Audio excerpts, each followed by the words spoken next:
Voilà, frères et sœurs, soyez les bienvenus. C'est une joie et c'est un privilège ici pour nous de vous accueillir au Temple à Marcinelle. Bienvenue à nos amis, à ceux qui nous visitent. J'ai vu des frères et sœurs de l'église de Couillet aussi qui viennent nous visiter ce matin. Sachez qu'on est honorés par votre présence aussi.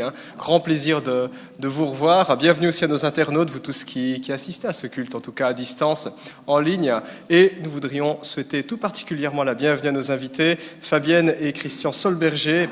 Alors, ils nous viennent de Suisse. Alors ce matin, en regardant le planning de l'église, je me suis dit, bon sang, ces 4 derniers mois, on a invité 3 Suisses. Donc voilà. Et j'ai vu qu'encore pour cette année à venir, il y a d'autres Suisses qu'on va inviter. Donc je me suis dit, on a vraiment un abonnement ici. On aime bien les Suisses. Donc sentez-vous à l'aise. Voilà, vous avez un petit bout de Suisse ici, les Tresses, le Toblerone. Enfin non, tu m'as dit que c'était les Américains qui l'avaient racheté. Milka ou quelque chose comme ça. Voilà. Non. Ragusa, d'accord. Bienvenue dans tous les cas, on est vraiment honorés par votre présence.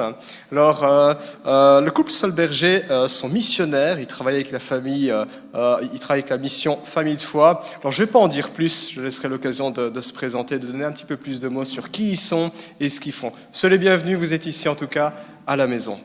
Alors, pour démarrer ce culte, j'aimerais vous inviter à ouvrir votre Bible. Juste quelques versets, quelques perles que nous voulons tirer de la parole de Dieu pour nous imprégner aussi de la présence du Seigneur, de ce que Dieu veut nous dire. Ésaïe 58, prophétie d'Ésaïe, Ésaïe 58, et juste quelques versets, à partir du verset 8. Dans le temps que nous ouvrions nos Bibles, nos tablettes, nos smartphones, je vais juste peut-être donner quelques mots de contexte. Ésaïe 58, c'est un chapitre qui est très connu. Ça nous parle du jeûne. Ça nous parle de cette discipline spirituelle qui vise à chercher la présence de Dieu. Où j'oserais dire, on apprend à museler les appétits de la chair et tout ce qui pourrait nous détourner de Dieu pour lui accorder toute notre attention. Et justement, dans ce chapitre, Dieu s'adresse à un peuple qui cherche sa face. Mais un peuple qui cherche sa face machinalement, religieusement.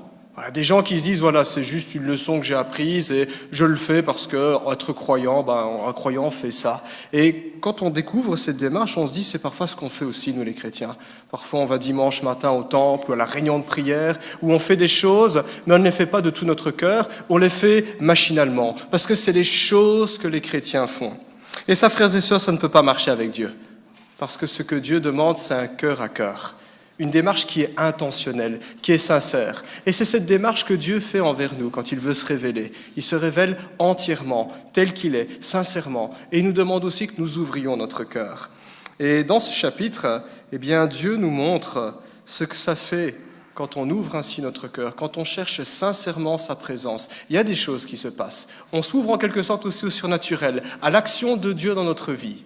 Et voici ce que nous lisons à partir du verset 8, quelques versets. Dieu dit à son peuple, « Alors ta lumière jaillira comme l'aurore, et ta restauration progressera rapidement. Ta justice marchera devant toi, et la gloire de l'Éternel sera ton arrière-garde. Alors tu appelleras, et l'Éternel répondra. Tu crieras, et l'Éternel dira, me voici. » Un petit peu plus long, verset 11. « L'Éternel sera constamment ton guide. Il répondra à tes besoins dans les endroits arides.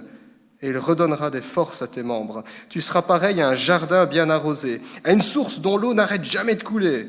Grâce à toi, on reconstruira sur d'anciennes ruines.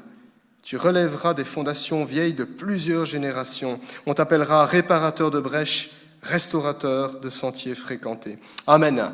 On aurait pu lire tout le chapitre 58, mais je voulais juste nous encourager en attirant notre attention sur ce contraste qu'il y a dans ce chapitre. Nous voyons que l'Éternel, là où il y a des ténèbres dans notre vie, apporte la lumière. Ta restauration progressera rapidement. Là où il n'y a qu'iniquité, là où il y a prise de conscience de notre péché, là où la culpabilité fait son œuvre, où elle nous paralyse, l'Éternel met sa justice. Ta justice marchera devant toi. Là où il y a des blessures dans notre vie, des souffrances, peut-être le deuil, peut-être la méchanceté des autres, ta restauration progressera rapidement, dit l'Écriture. Là où il y a de la honte, la gloire de l'Éternel sera ton arrière-garde. Là où je connaissais l'insécurité, le Seigneur protégera. Là où j'étais seul, l'Éternel sera constamment ton guide. Là où j'étais faible, il redonnera des forces à tes membres. Là où il y avait de la sécheresse, de l'aridité dans ma vie, tu seras pareil à un jardin bien arrosé. La bénédiction déborde et elle est surabondante, car là où il y avait la ruine, on t'appellera réparateur de brèches. Voilà ce que le Seigneur fait. Voilà ce que la présence de Dieu apporte. C'est dans sa présence que la bénédiction est déversée.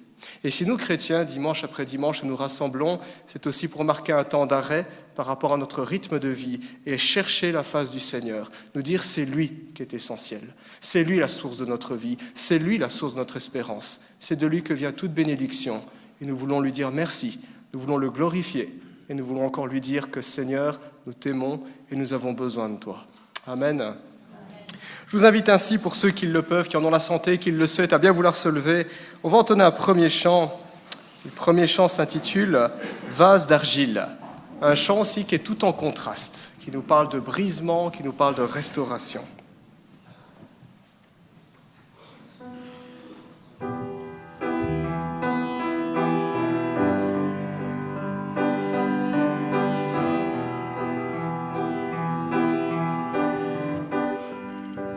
J'étais brisée, vide et sans espoir.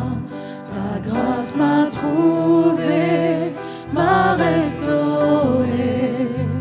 Je n'ai rien à moi, mais tel que je suis, tu me libères, tu me libères. Grâce infinie de notre Dieu qui un jour m'a sauvé. Oh, oh, oh, j'allais errant de lieu en lieu quand tu m'as retrouvé. Et maintenant je vois l'amour, la grâce dans tes yeux, donnant ta vie pour moi,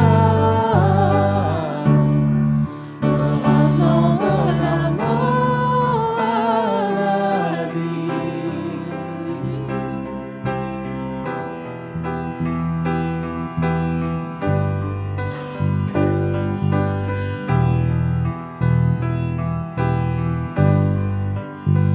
Tu prends nos échecs, tu prends nos faiblesses, tu places ton trésor dans des vases d'argile.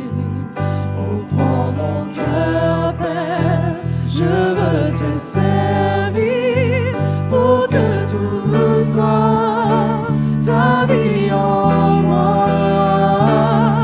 Grâce infinie de notre Dieu qui un jour m'a sauvé. Oh, oh, j'allais errant de lieu en lieu quand tu m'as retrouvé. Et maintenant je vois l'amour, la grâce dans tes yeux, donnant ta vie pour moi, me ramenant de la mort à la vie.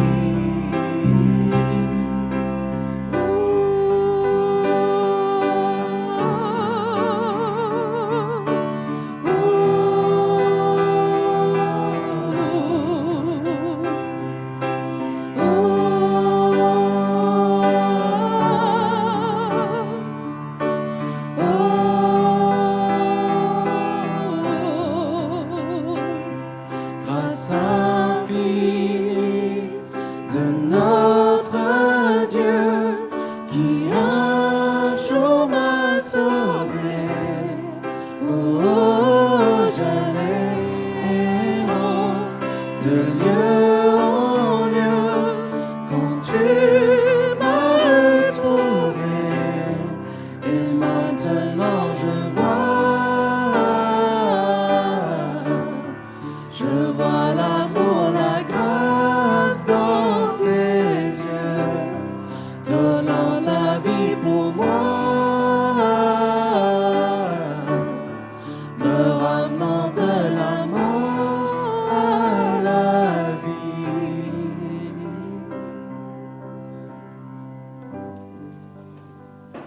Frères et sœurs, nous restons debout. Et nous allons poursuivre. Prochain chant s'intitule « En Jésus seul ». J'ai un cher collègue dans le ministère, je crois que c'est Roby, pasteur de l'église de Louvain. J'aime bien le leitmotiv de son église. Jésus, l'essentiel. C'est tellement vrai. Est-ce qu'on a besoin de plus? On a le Seigneur Jésus. Ça ne veut pas dire que tout est rose dans la vie, mais quelle assurance de savoir qu'il est là. Ses promesses sont tellement précieuses. En Jésus seul.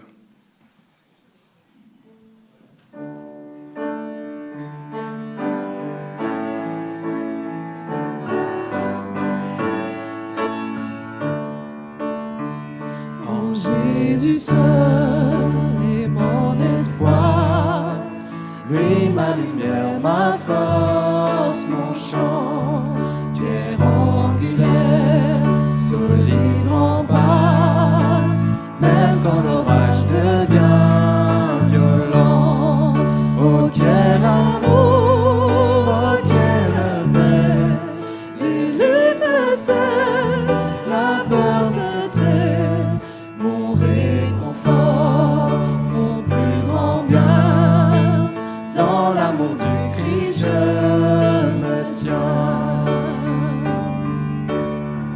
En Jésus seul, Dieu s'est fait chair, dans un enfant, oh quel mystère, ce don d'amour, de sainteté, haï par ceux qu'il vint sauver. Jusqu'à la croix, il s'est livré. Sur lui la colère est tombée. Tous mes péchés, il les a pris. Par la mort de Jésus, je vis. Là dans la tombe, il reposait, lumière vaincue par les ténèbres. Quel jour glorieux, il apparaît, d'entre les morts il se relève. Et sur ma vie, par sa victoire, le péché perd tout son pouvoir. Il est à moi, je suis à lui, racheté par le sang du Christ. Je vis en paix, je meurs sans crainte, gardé par la puissance du Christ. Du premier cri au dernier souffle, Jésus est maître de ma vie. Les plans des hommes ou du malin ne peuvent m'arracher de sa main. Et qu'il revienne ou me rappelle, par la force du Christ je tiendrai.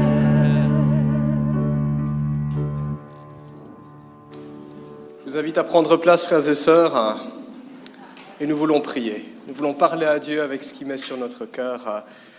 Seigneur, quelle joie de nous retrouver. Et c'est vrai, il y a de la joie, même Seigneur, quand les circonstances ne sont pas toujours joyeuses. Comme nous l'avons chanté, Seigneur, en toi seul, Jésus-Christ.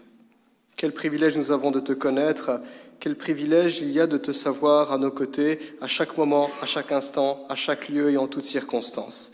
Nous voici alors en tant que ton peuple, réunis ici à Marcinelle, unis avec nos frères et sœurs en Christ de par le monde, et nous voulons t'offrir un culte, Seigneur, un sacrifice de bonne odeur, parce que nous t'aimons. Seigneur, dispose ainsi nos cœurs, conduis encore ces moments, glorifie-toi. Merci pour ta présence dans nos vies, merci pour ta parole, au nom de Jésus. Amen. Amen. Je vais laisser la place à présent au groupe de louanges pour nous conduire pour la suite. Je suis là derrière le piano. Lisons ensemble dans Éphésiens 3, 14. Ça va être affiché. Voilà.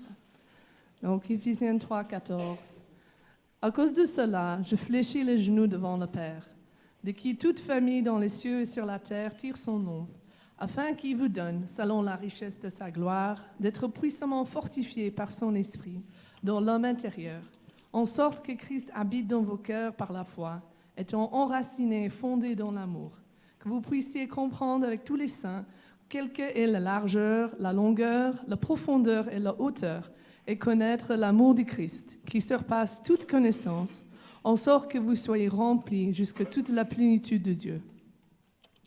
J'aimerais regarder vraiment à l'amour de Dieu aujourd'hui dans la louange, adorer Dieu pour l'amour qu'il nous donne. Ici, il prie pour l'église d'Éphèse, qui vont bien comprendre la largeur, la longueur, la profondeur et l'auteur de l'amour du Christ, de le connaître, de vraiment saisir l'amour que Dieu est là pour nous. Et je crois que ça, c'est vraiment la clé de notre relation avec Dieu, c'est de connaître l'amour qu'il a pour nous nous pouvons le redonner en retour à Dieu. Parce que comme un bon père, comme avec mon papa, je voulais le faire plaisir. Et donc, je faisais ce qu'il m'a demandé. On suit Dieu, on est obéi à Dieu parce qu'on l'aime et parce qu'il nous aime.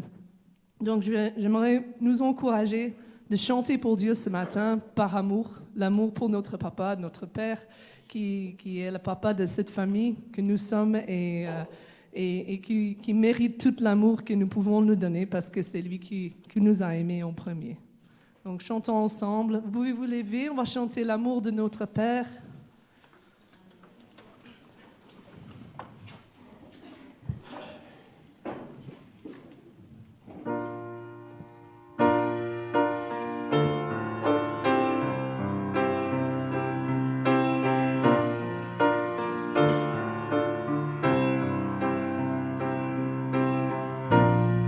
J'étais orphelin, seul abandonné, perdu sans chemin, et ton amour m'a trouvé, serré sur ton cœur, blotti contre toi, ma vie enlacée dans la chaleur de tes bras. Il guérit, restaure, rend vivant les morts. Mon plus grand trésor, c'est l'amour de notre Père. Au feu qui dévore, attise-moi encore, esprit, âme et corps, dans l'amour de notre Père. Dans l'amour de notre Père.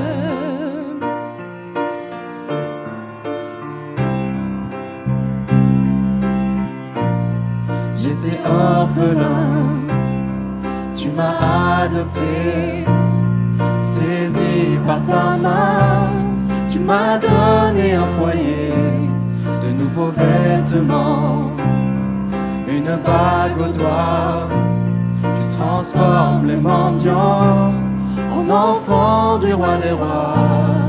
Il guérit, restaure, rend vivant les morts.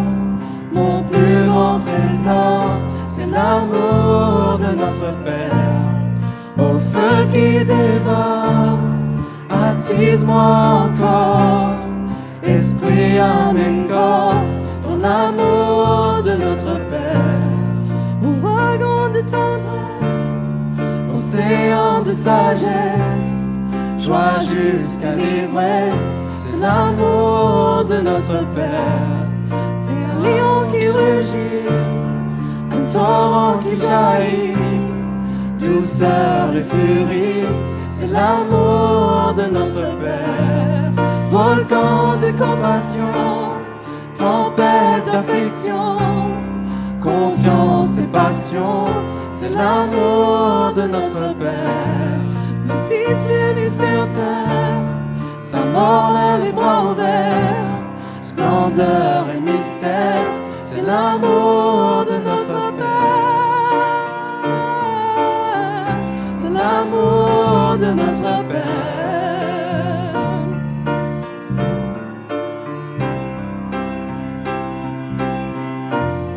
Il guérit, restaure, rend vivant les morts. Mon plus grand trésor, c'est l'amour de notre Père. Au feu qui dévore. Attise-moi encore, esprit, âme et corps, dans l'amour de notre Père.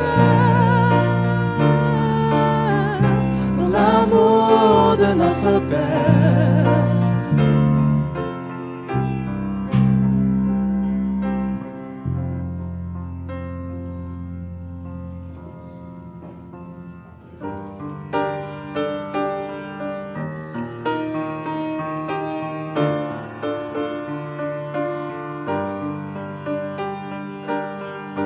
Ton amour, ta puissance, ta présence dans ma vie. Ton amour, ta puissance, ta présence dans ma vie. Je veux t'adorer de tout mon cœur et je veux t'adorer de toute mon âme et je veux t'adorer de toute ma force car tu es mon Dieu.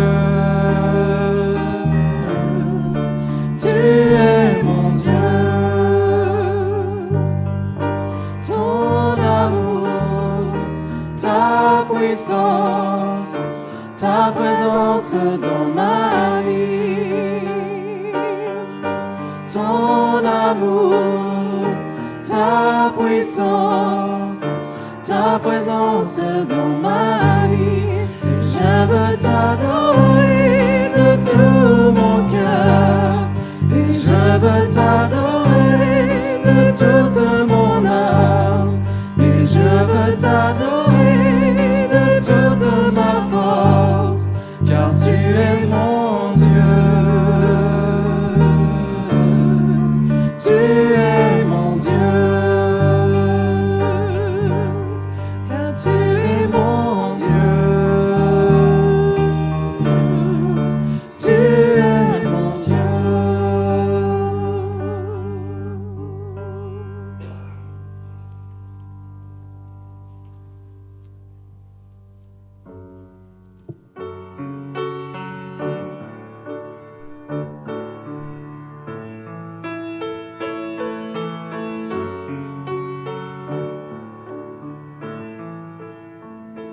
Bien avant le chant qui créa l'univers, bien avant l'esprit qui planait sur la terre, bien avant que tu me formes de la poussière, tu rêvais du jour où tu pourrais m'aimer. Bien avant les premiers battements de mon cœur, bien avant que je m'éveille à ta douceur, bien avant mes doutes, mes joies et mes douleurs, tu rêvais du jour où je pourrais t'aimer. Tu rêvais du jour où je pourrais t'aimer. Abba Père, je suis à toi. Abba Père, je suis à toi. Abba Père, je suis à toi. Abba Père, je suis à toi.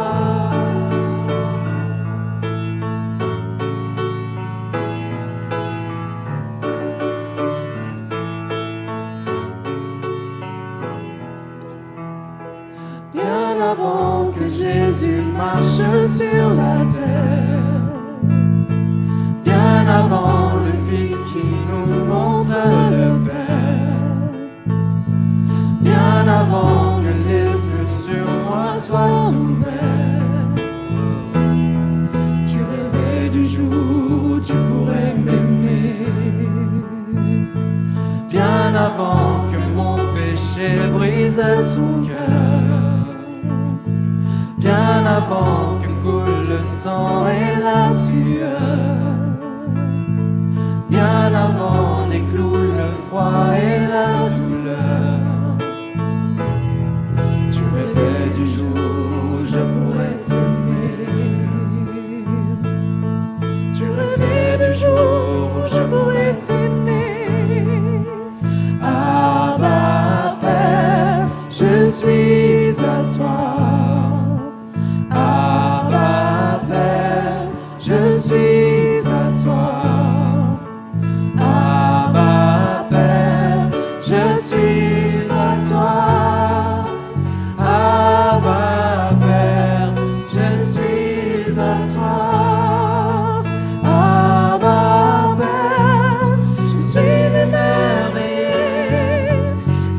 Saisi par l'immensité de ton amour pour moi. Abba Père, si grande est ta tendresse, ton cœur est grand ouvert et je viens plonger dans tes bras. Abba Père, je suis émerveillé, saisi par l'immensité de ton amour pour moi. Abba Père, si grande est ta tendresse, ton cœur est grand ouvert et je viens plonger dans tes bras. Abba Père, je suis à toi. Abba Père, je suis à toi. Abba Père, je suis à toi. Abba Père, je suis à toi.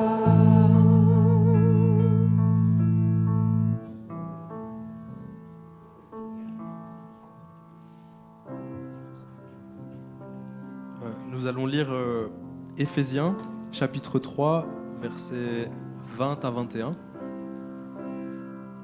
À celui qui peut faire, par la puissance qui agit en nous, infiniment plus que tout ce que nous demandons ou pensons.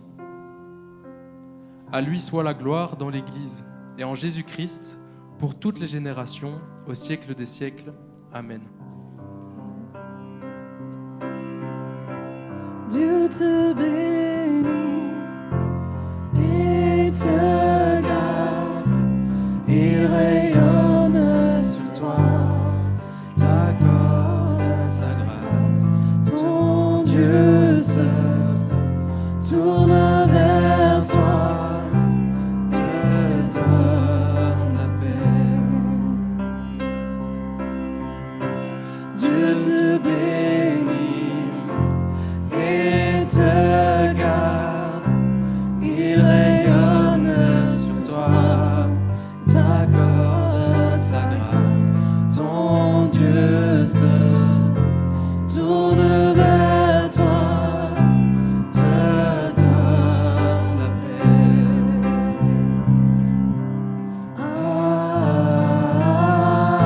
Amen. Amen. Amen.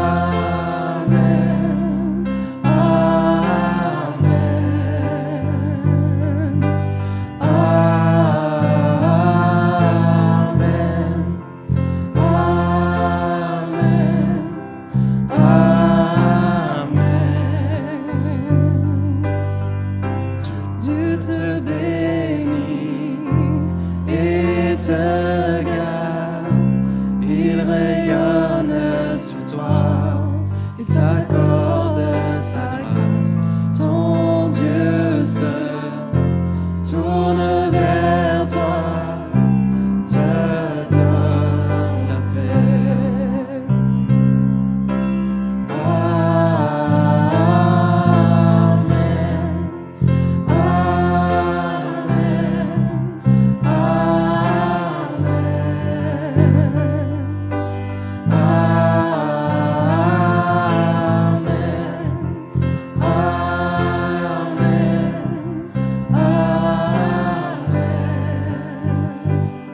Que ce fardeau reste sur toi pour plus de 1000 générations, sur ta famille et tes enfants et les enfants de leurs enfants. Que sa présence t'environne, là avec toi, à tes côtés, qu'il t'inonde et t'entoure.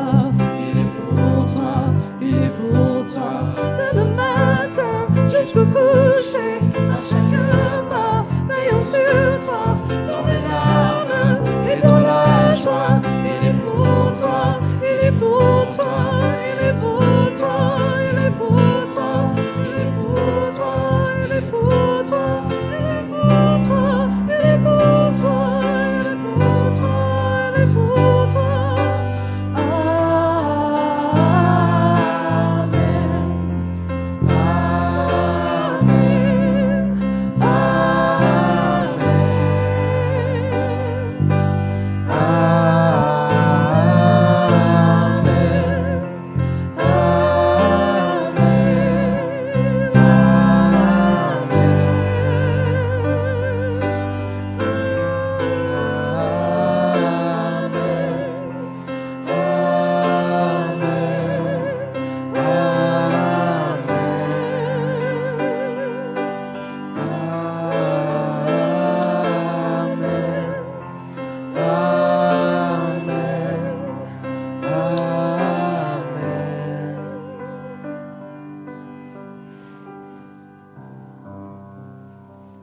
Frères et sœurs, nous voulons prendre place et prendre aussi un temps à présent pour parler à Dieu spontanément, si les uns et les autres ont à cœur en tout cas de faire monter leur voix pour adorer le Seigneur, pour le remercier qu'ils se sentent libres. Si durant ce moment vous avez aussi une parole pour exhorter la communauté, sentez-vous libres. Nous voulons prier, nous voulons parler à notre Papa. Dans ta parole, Seigneur, tu dis que tout don excellent, tout don parfait viennent d'en haut. Elles viennent du Père des Lumières en qui il n'y a pas l'ombre d'un changement et d'une variation. Seigneur, nous ne voulons pas être ingrats, mais nous voulons nous rappeler que tout ce que nous sommes, tout ce que nous avons, tout ce que nous pouvons faire nous viennent de toi. C'est l'expression de ta grâce et de ton amour qui se renouvelle jour après jour. Nous te reconnaissons comme notre Père, nous te bénissons, nous te glorifions. Que la gloire te revienne, Seigneur, que la gloire te revienne. Nous prions aussi pour ceux qui ne te connaissent pas encore, comme Père, comme Seigneur. Nous prions aussi, Seigneur, pour ceux qui ont cheminé avec toi et qui sont découragés, Seigneur Dieu, sur ce bout de chemin. Que tu les visites puissamment par ton esprit, que tu touches leur cœur, que tu te glorifies dans leur vie en les renouvelant. Au nom de Jésus. Amen.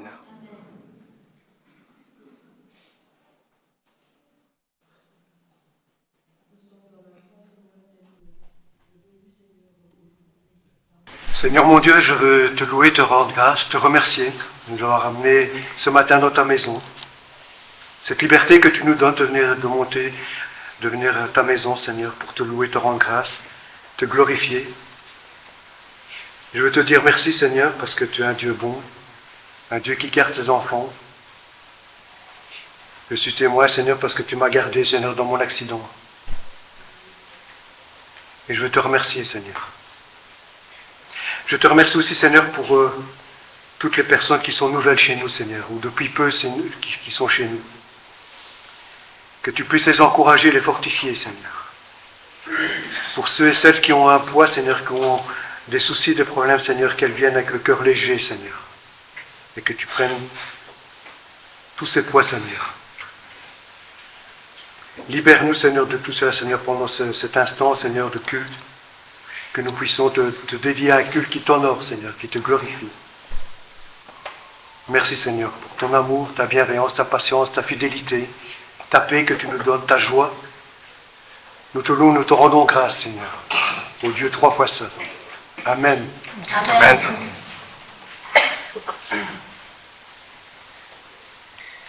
Notre Père, nous faisons devant toi tel que nous sommes. Nous nous invitons attentifs à ta parole, et un esprit disponible à ton appel. Apprends-nous à marcher dans la confiance et à te servir avec humilité et à t'aimer sans condition. Amen. Amen.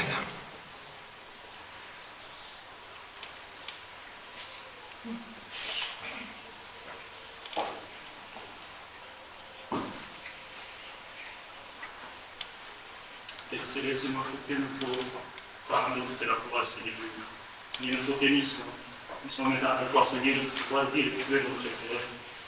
Seigneur, sois avec nous. Merci parce que tu nous aides, pour ton amour infini, toi qui nous aides. Père Céleste, que nous chants, que nos prières, Seigneur, nous te bénissons. Comment appelle le monde de notre Père, Seigneur. Merci, Seigneur, pour ta bonté dans notre état. Nous pouvons sortir. Amen.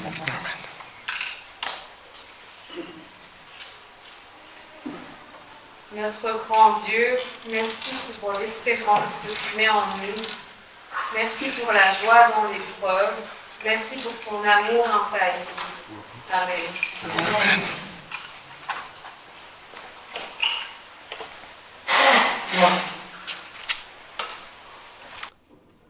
Le bonheur et la grâce m'accompagneront tous les jours de ma vie et je reviendrai dans la maison de l'Éternel jusqu'à la fin de mes jours. Amen.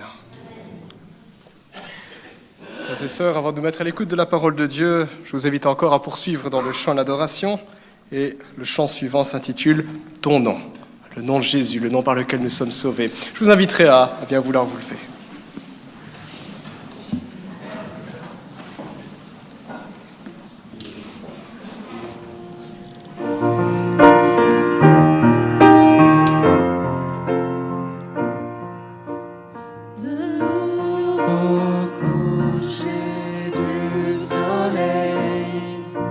Tes splendeurs nous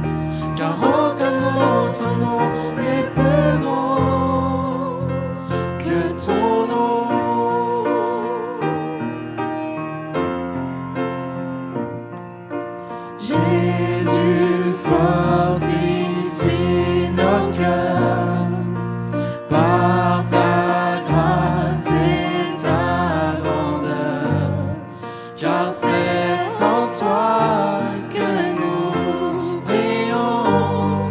Viens glorifier ton nom,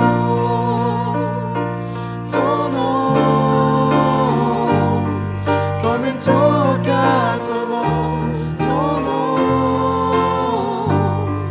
nous rend fort à chaque instant. Ton nom, que tous les peuples entendent un chant, car aucun autre nom n'est plus grand que ton nom. Ton nom, comme une tour aux quatre vents. Ton nom nous rend fort à chaque instant. Ton nom, que tous les peuples entendent un chant, car aucun autre nom n'est plus grand que ton nom.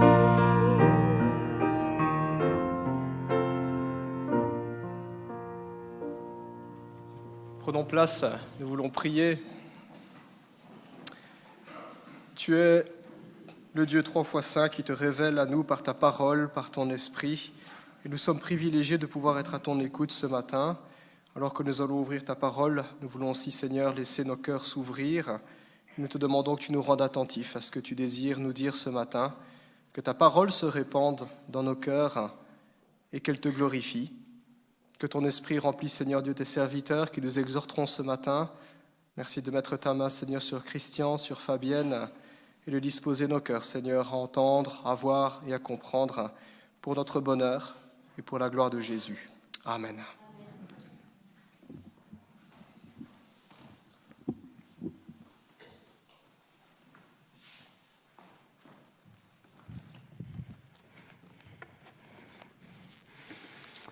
Voilà, un grand merci pour l'invitation à venir partager une parole ici dans le cadre de votre communauté à Marcinelle, Charleroi.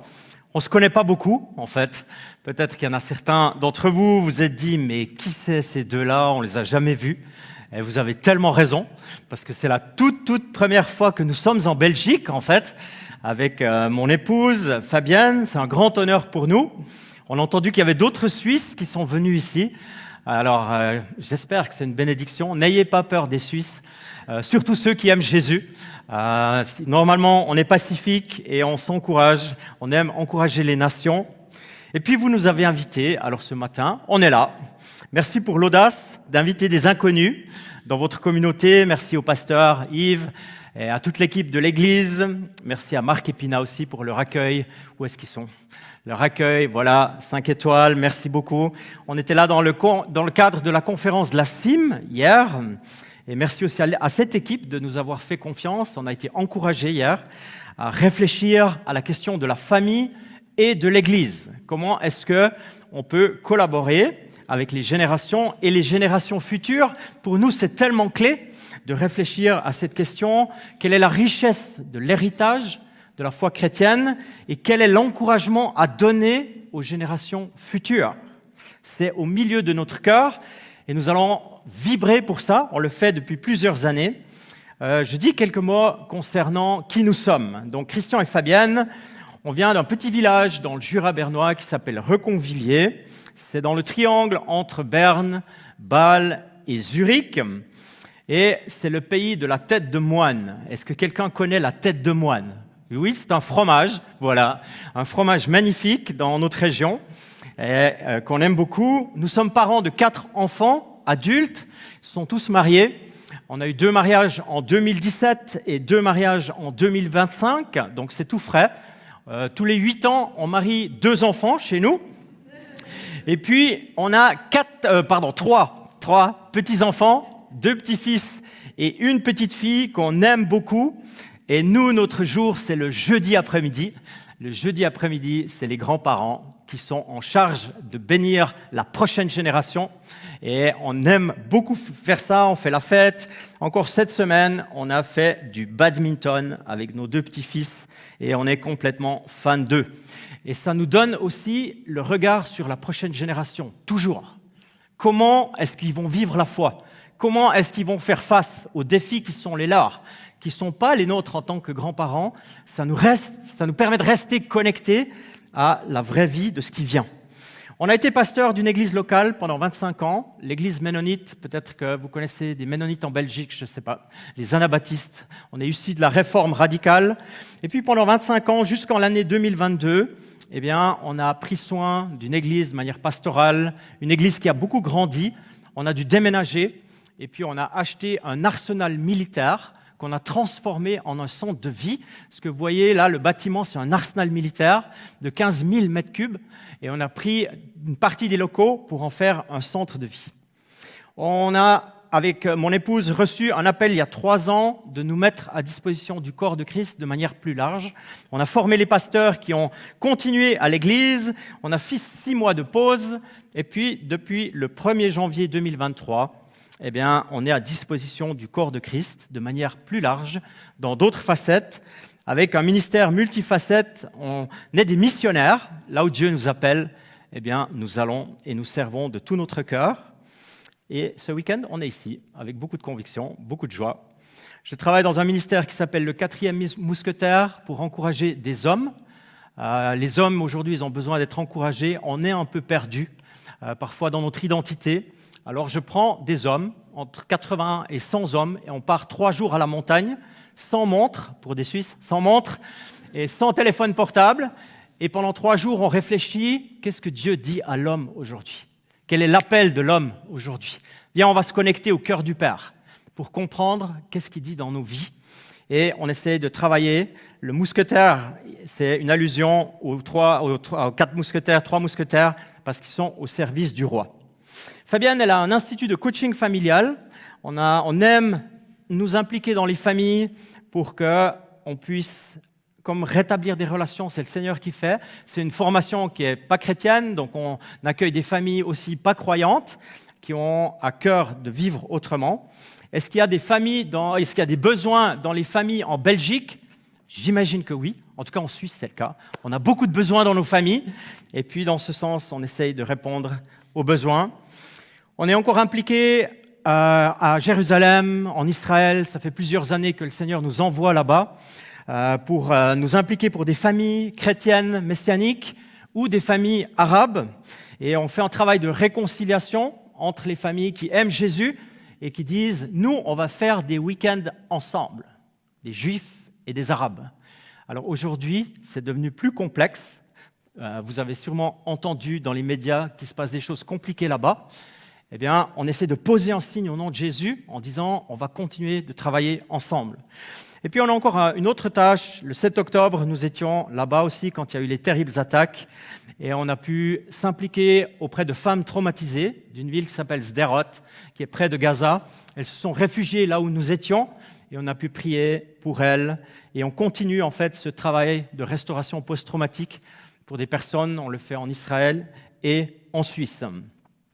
Dernier thème, on a très à cœur depuis plusieurs années, 5-6 ans maintenant, le thème de la sexualité. Il nous semble que c'est urgent que l'Église parle de sexualité, parce que c'est là qu'on devrait en parler le mieux en réalité, parce que nous connaissons le créateur de la sexualité.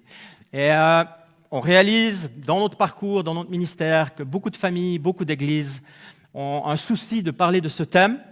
Et nous pensons que c'est vraiment le temps maintenant où l'Église parle, où les gens parlent de manière respectueuse, mais sans tabou. Et c'est pour ça qu'on s'associe à un ministère d'amis, Eric et Rachel Dufour, peut-être vous avez entendu parler. Et nous parlons à des couples, à des célibataires à partir de 15 ans. Nous parlons à des ados de 10 ans avec les parents de ce thème pour essayer de construire ce qui est utile dans la vie des familles chrétiennes. Voilà, on a le ministère Famille de foi. C'est ce ministère-là qui nous fait venir ici. C'est un ministère qui veut équiper des familles. Voilà, exactement. On travaille pour construire la famille, pour établir des liens, comment vivre comme une équipe de disciples dans notre famille, On a implanté ça en Suisse en 2012 et puis on le vit dans d'autres communautés, dans d'autres pays. On a le plaisir de le faire au Québec maintenant. On a un projet pour la Belgique. On a des familles belges qui viennent en Suisse. Si, ça existe. Qui est déjà venu en Suisse? Quelques personnes. Soyez les bienvenus en tout cas. On a du chocolat, du fromage tête de moine, on a tout ça. Venez seulement. Et puis on a implanté ce ministère aussi au Québec, en Israël.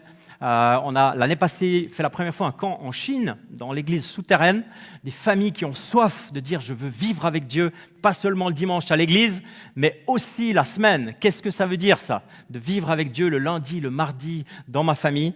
Et puis on a beaucoup aimé ça. Je vous fais passer une petite minute de vidéo de ce qu'on fait avec Famille de foi, le ministère qui nous implique.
C'est des semaines dynamiques parce que nous pensons dans nos cœurs que la famille, avant d'être un problème, c'est une bénédiction en fait. C'est dans le cœur de Dieu. Bien sûr, on n'est pas du tout naïf et on sait que c'est compliqué d'être une famille aujourd'hui, qu'il y a beaucoup de blessures. Rien que quand je dis le mot famille, ça peut évoquer toutes sortes de choses dans nos têtes qui sont positives mais aussi qui sont douloureuses. Mais nous pensons que Dieu aime la famille, que c'est lui le concepteur. C'est lui qui a imaginé la famille et que c'est une bénédiction avant d'être un problème. Donc on travaille sur 3 dimensions. Globalement, le up, c'est-à-dire on se connecte au Créateur, le Père de toutes les familles, le Père des Lumières, comme il a été dit, de qui tous les dons sont parfaits. Et on se connecte à lui. Qu'est-ce que ça veut dire dans nos familles? La deuxième dimension, c'est l'équipe familiale, la synergie, le in, comment on peut s'encourager. Quand est-ce que c'est la dernière fois que tu as réellement encouragé ton épouse? Tu as dit, mais c'est extraordinaire, tous les dons que Dieu a mis en toi, c'est tellement bien de vivre avec toi. Un vrai encouragement. Pas tant que je dis rien, c'est bon, ça veut dire que je t'aime. De dire les choses, de formuler les choses dans la famille, comment on peut le vivre. Le dimanche passé, vous avez eu un message ici sur les amitiés dans l'Église. Un bon message, merci beaucoup. Aussi dans l'amitié, dans la famille, comment est-ce qu'on peut être des amis ensemble et pas hostiles les uns envers les autres? Et puis, le out, la dernière dimension, on n'est pas familiocentrique, on est une bénédiction pour la société. La famille, ce n'est pas un but, c'est un instrument que Dieu aime à placer en bénédiction pour la société. Pour ton quartier, pour ta ville, pour l'église, pour l'école, pour le lieu où tu étudies, eh bien, c'est une bénédiction. Et on n'est pas centré sur nous, on est centré sur le royaume de Dieu. J'aimerais encore illustrer de manière différente ce que nous comprenons des générations, parce qu'aujourd'hui, ce n'est pas simple, le travail des générations. Et j'aimerais illustrer une pensée que Dieu nous a donnée. Comment est-ce qu'une génération peut être une bénédiction pour la suivante? Et pour ça, j'aurais besoin de la participation de 3 personnes. Il n'y a pas de piège, ça fait pas mal, c'est juste illustrer une pensée. Et la première personne, elle devrait avoir entre 15 et 30 ans. Est-ce qu'il y a une personne qui a entre 15 et 30 ans qui serait d'accord de venir vers moi? Ça peut être un homme, un jeune homme, une jeune femme, s'il te plaît. Trop bien, mais il y en a même 2. Alors arrangez-vous. Et la deuxième personne, c'est une personne entre 40 et 60. Une personne qui a entre 40 ans et 60 ans. Qui c'est qui voudrait venir vers moi? Tu peux venir là, volontiers. Trop bien. Je propose qu'on l'applaudisse, il est courageux. Il ouvre le chemin. Tellement bien. Quelqu'un entre 40 et 60, s'il vous plaît. Merci beaucoup. On peut l'applaudir aussi. Trop bien. et une personne qui a plus de 70 ans. Alors là, quelqu'un qui a plus de 70 ans, trop bien, merci beaucoup. Alors, tu vas pouvoir te mettre ici, voilà. Vous allez pouvoir vous mettre là, juste à côté de lui, bien à côté de lui, voilà. Et monsieur, juste ici, peut-être vous avancez un peu, voilà. Trop bien.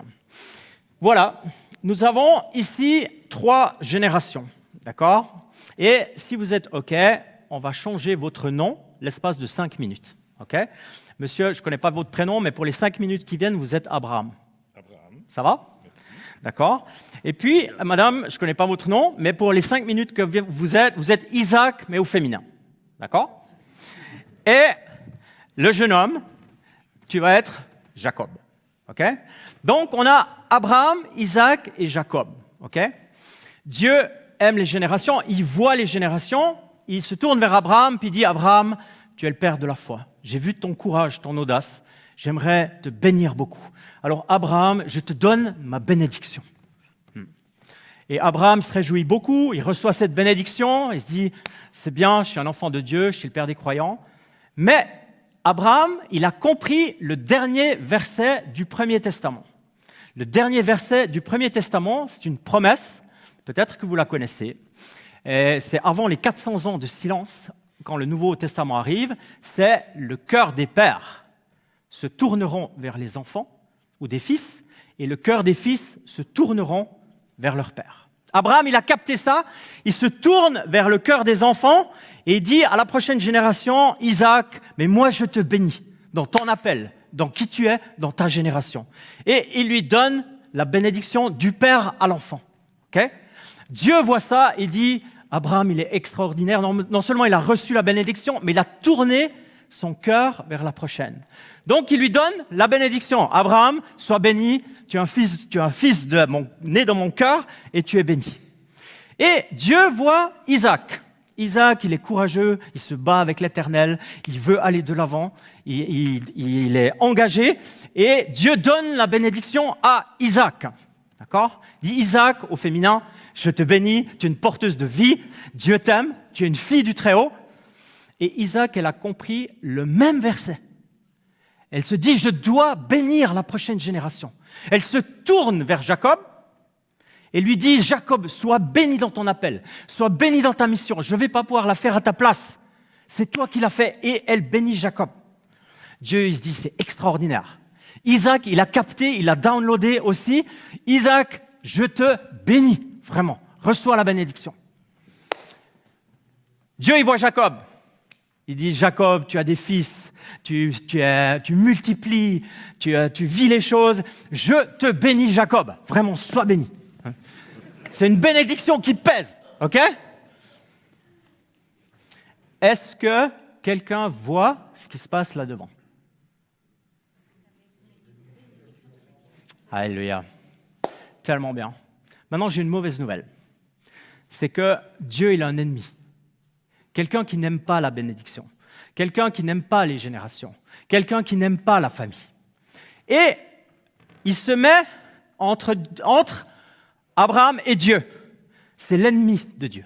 Sauf que Dieu, il a dit, dans Deutéronome 28:8, il a dit « J'ordonne ma bénédiction ». Pas « je la remets peut-être éventuellement », je l'ordonne. Ça veut dire, Satan, ennemi, tu dégages, tu ne peux pas te mettre entre moi et celui que je veux bénir.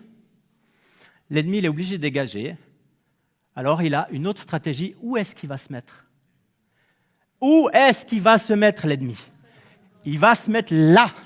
D'accord? Ça, il peut. Ça veut dire que quand la génération d'Abraham veut bénir la génération d'Isaac, ici, l'ennemi, il va tout mettre en œuvre pour que ça ne se passe pas. Voilà pourquoi c'est compliqué dans l'Église. Voilà pourquoi c'est compliqué dans les familles de bénir la prochaine génération, d'aimer les jeunes, de les bénir, de les lancer dans le rappel. Parce qu'il y a un ennemi qui déteste ça et il ne peut pas se mettre entre Dieu et la personne bénie parce que Dieu, il a dit « j'ordonne ma bénédiction ». Et c'est pour ça que c'est compliqué. Imaginez la prochaine génération ici. Imaginez la prochaine ici. Imagine ton petit-fils ici. Waouh! Quelle bénédiction, en fait, il peut recevoir à travers les générations. D'accord? Je propose qu'on les applaudisse. Tellement bien, merci beaucoup. Merci. Soyez beaucoup bénis dans vos familles, qui vous êtes. Ce matin, je me suis senti invité de vous parler d'une histoire particulière dans la Bible. Elle se trouve dans le Premier Testament. En fait, c'est une histoire assez difficile. Elle est belle et elle est difficile, elle est très exigeante et puissante en même temps. C'est une histoire de génération, une histoire de famille, c'est sur notre cœur, vous l'avez compris maintenant. C'est le thème de la journée. Dans les Écritures, les histoires de famille sont très présentes. Et ma pensée ce matin, elle se résume en une phrase. L'obéissance des parents libère la faveur sur les prochaines générations. Amen. L'obéissance des parents libère la faveur sur les prochaines générations. C'est une puissante affirmation. Et puis peut-être que vous le savez ou bien vous le réalisez ce matin de manière renouvelée, il n'y a rien de plus puissant dans la vie que la faveur du Père. Rien. On peut avoir beaucoup de choses dans la vie, on peut avoir beaucoup de relations, beaucoup de matériel, on peut être très high-tech, avoir beaucoup d'applis dans son GSM, on peut être très populaire, avoir une image lissée sur Instagram. Parfois c'est exigeant, c'est épuisant d'avoir tout ça, mais il n'y a rien de plus puissant dans la vie que la faveur du Père. Rien. Et le reste dans nos vies découle de ça. C'était vrai au temps biblique, mais c'est vrai aussi aujourd'hui. C'est hyper contemporain. Et parfois, quand je me pose la question avec mes petits-fils qui ont 6 ans, 5 ans, ma petite fille qui a 1 année, je me dis, mais comment ils vont vivre à l'avenir? Des fois, j'ai un peu des vertiges comme ça. Puis après, tout de suite, je me dis, Dieu, il n'est pas dépassé. Dieu, il a une faveur pour cette génération. Il a les moyens, en réalité, de les bénir. Alors aujourd'hui, j'aimerais vous parler à vous, des adultes, des membres, des amis de l'Église ici, les familles biologiques, mais aussi la famille d'Église de manière plus élargie. Les quelques pensées, c'est des hommes et des femmes de foi, un shift, j'ai appelé ça comme ça. L'obéissance d'une génération suscite la faveur des suivantes. Et puis ensemble, en famille, dans l'Église. Ça, c'est mon thème. Je parle des parents dans l'histoire, des parents de la foi en quelque sorte. Et dans leur histoire, Dieu a changé leur nom. Ils sont déjà assez âgés. Ils ont évidemment un parcours de vie derrière eux, ils ont pas mal voyagé, ils ont vécu 2-3 variantes humaines, des risques, des belles choses, des conflits, ils ont certains tabous, en tout cas celui de recevoir un enfant par exemple, des enfants biologiques. Et si vous connaissez l'histoire, vous savez qu'ils ont trouvé une stratégie qui pose des défis jusqu'à aujourd'hui en réalité. Puis un chapitre clé pour ce couple, on parle d'Abraham et de Sarai. C'est leur nom jusqu'au chapitre 17 de la Genèse. Et là, il y a une visitation de Dieu qui les touche. C'est tellement fort, c'est tellement concret que Dieu change leur nom. Il leur communique un appel fort pour la suite de leur vie. Ils sont déjà vieux, c'est pas fini. Une nouvelle saison commence, tellement bien quand on a un certain âge, et que Dieu nous permet d'entrer dans une nouvelle saison. De couple, de famille, d'église, une sorte de nouvelle identité, un renouveau. Dieu ajoute, il offre une lettre à chacun des noms. Abraham devient Abraham et Sarai devient Sarah. En hébreu, c'est la lettre He. C'est comme un H en français. Et quand elle est au milieu d'un mot, c'est H. Et quand elle est à la fin d'un mot, elle devient A. C'est pour ça que Abraham devient Abraham et Sarai devient Sarah. C'est magnifique. Pourquoi est-ce que c'est magnifique? Pour 2 raisons tellement pertinentes. Pour le couple d'Abraham et de Sarah, et pour tous les couples d'aujourd'hui. La première raison, c'est Dieu, son nom à lui, en fait. Il a 2 He dans son nom, dans le tétragramme, Yahvé. Il y a 2 fois la lettre He. Il inscrit l'appel, il donne son identité à lui, à ce couple âgé. Chacun reçoit une lettre de mon identité. Au milieu de leur vie, une fraîcheur cadeau que Dieu donne. Vous êtes à moi et je suis pour vous. On est ensemble. Et puis les prénoms prennent une autre tournure, un autre sens, avec une mission de leadership. Sarai, ça veut dire ma princesse, ma possession, tu es à moi, ma belle, ma meilleure moitié. Je ne sais pas comment vous dites en Belgique, mais tu es à moi en tout cas. Et Abraham, ça veut dire père élevé. Tu as une position hiérarchique, tu es au-dessus de nous, tu es notre chef à nous, un peu patriarcal, un sens des fois difficile. Et Abraham, ça devient Abraham, et Sarai, ça devient Sarah. Et les prénoms changent.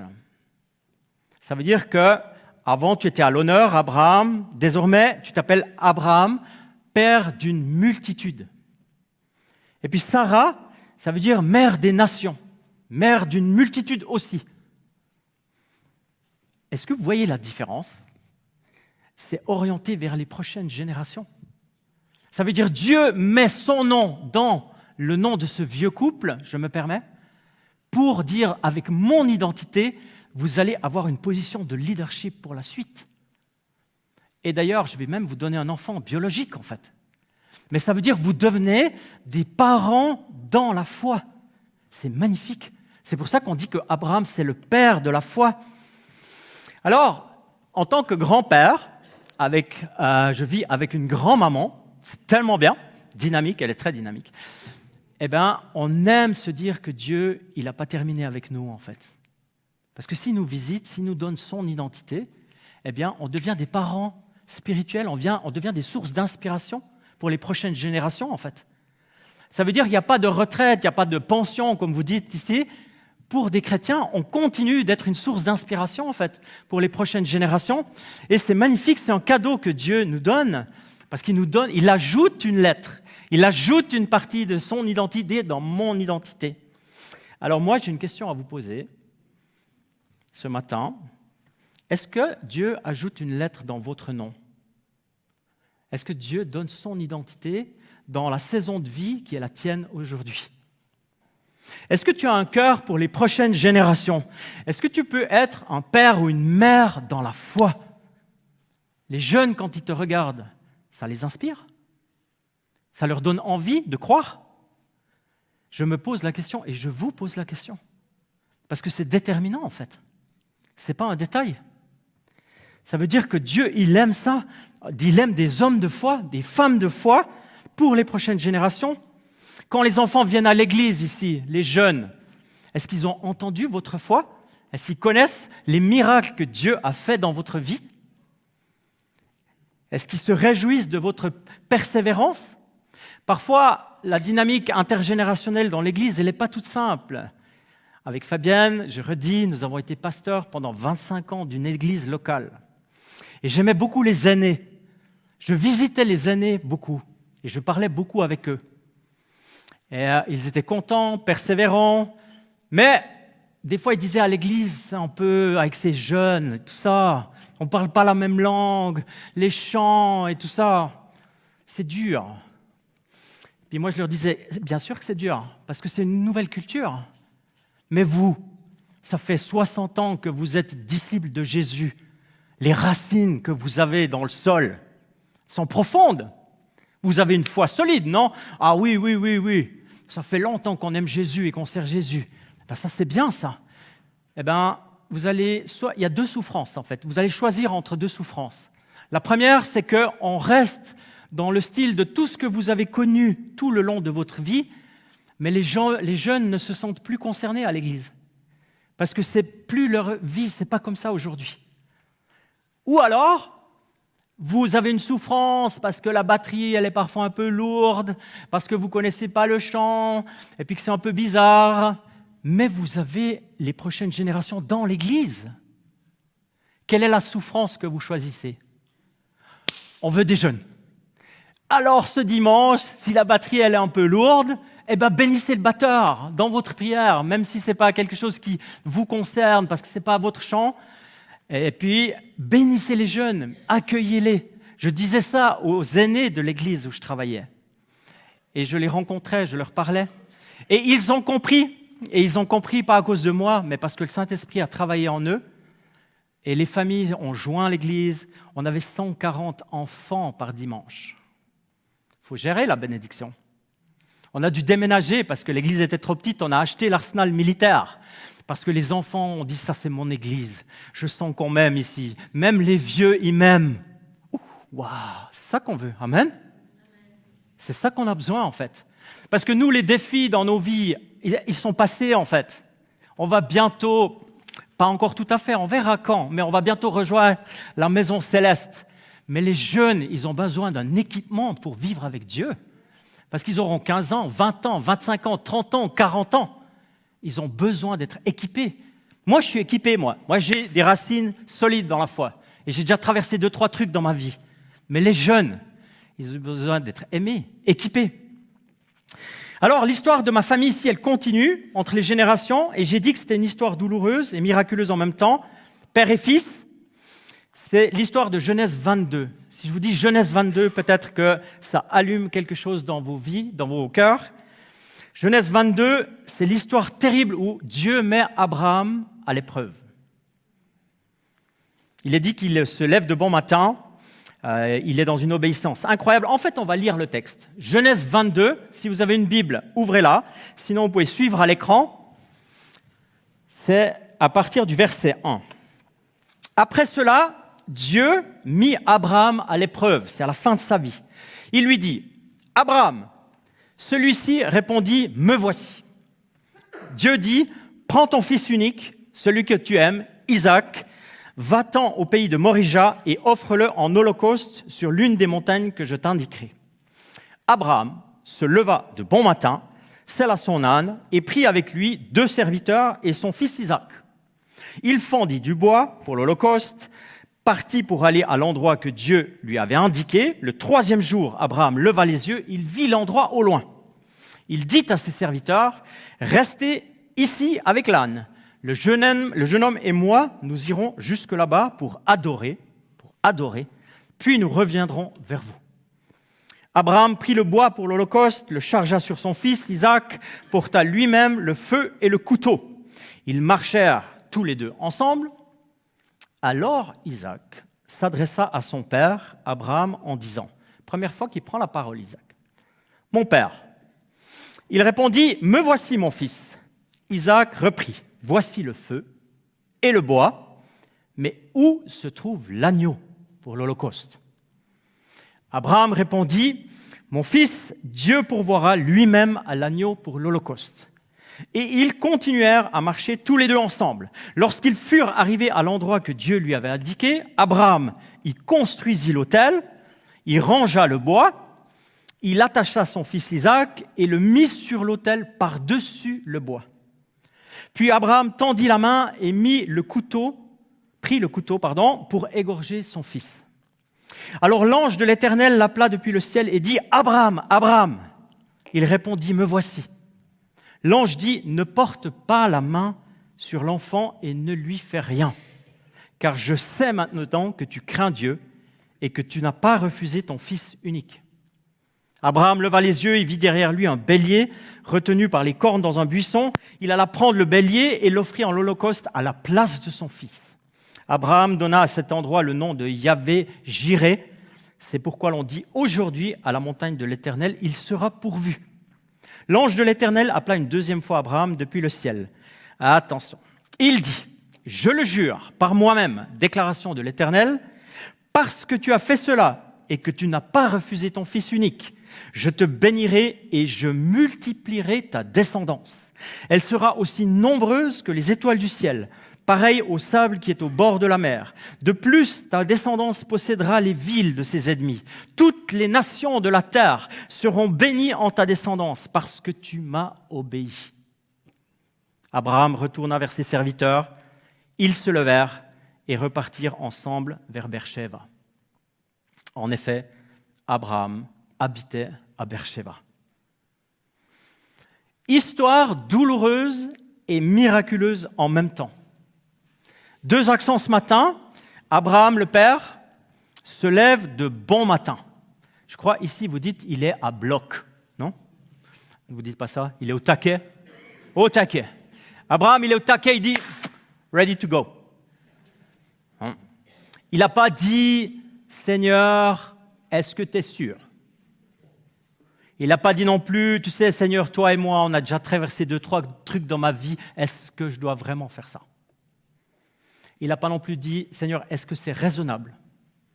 Est-ce que Dieu est raisonnable d'ailleurs? Est-ce vraiment nécessaire? Rien de ça. Abraham, il assure, il met tout en place, ce qu'il comprend et ce qu'il peut faire lui. Il se lève de bon matin, il dit « me voici », il selle son âne, il fend le bois, il prend les serviteurs et départ direction Morija, qui est Jérusalem en réalité, qui est un joyau jusqu'à aujourd'hui encore. Je choisis de ne pas entrer dans le thème du sacrifice parce qu'il faudrait une ou plusieurs prédications pour parler de ça. Mais en tant que parent, ça paraît fou quand même. Quel est le parent qui dit « moi j'obéis quand je dois sacrifier mon enfant » et l'enfant de la promesse? Abraham, lui, il fait littéralement une confiance aveugle à Dieu. Et moi je crois que nous avons besoin aujourd'hui de pères et de mères dans la foi qui font confiance à Dieu. L'histoire du récit, elle est extrême, évidemment, on en est conscient. Mais le principe de dire, comme Abraham, je suis prêt, ready to serve. Dernièrement, on a une conférence avec 300 responsables d'églises en Suisse, de 10, 15, 20 églises différentes. On a pris 3 jours sur une montagne et on a dit, Seigneur, parle-nous en tant que corps de Christ de Suisse romande. On avait 2-3 orateurs, une femme du Pays de Galles. Et ça m'a tellement marqué, elle a dit, ce que Dieu veut aujourd'hui, c'est des gens disponibles. Il ne veut pas des gens parfaits, super équipés, il veut des gens disponibles. Ready to serve, comme Abraham, disponible. Seigneur, ce que tu me demandes, ce n'est pas simple, mais si ça vient de toi, je suis disponible.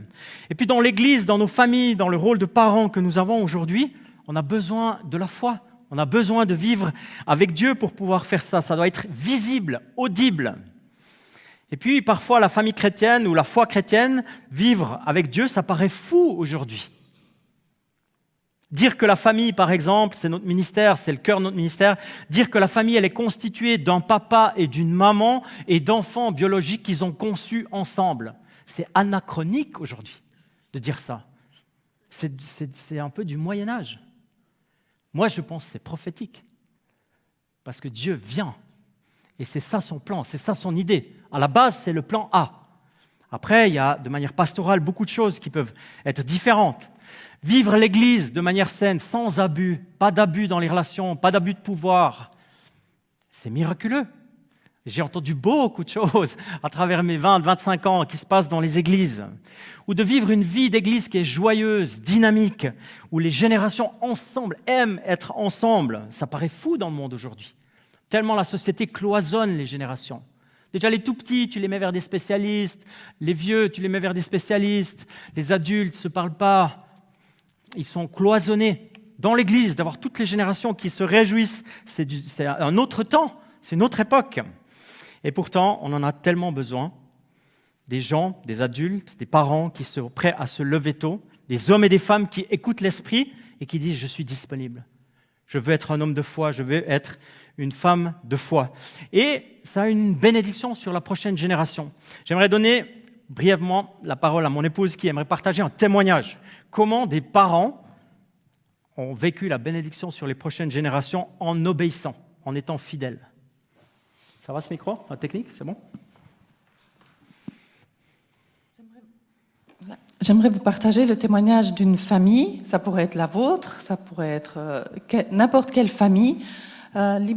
L'image de la famille n'est pas celle-là, mais c'est juste pour vous imaginer une famille, un couple qui se marie. La famille nous a donné l'autorisation de partager ce témoignage. Donc, un couple qui se marie, au début de leur mariage, ce couple vit un peu des turbulences. Et dans ces turbulences naît un des enfants.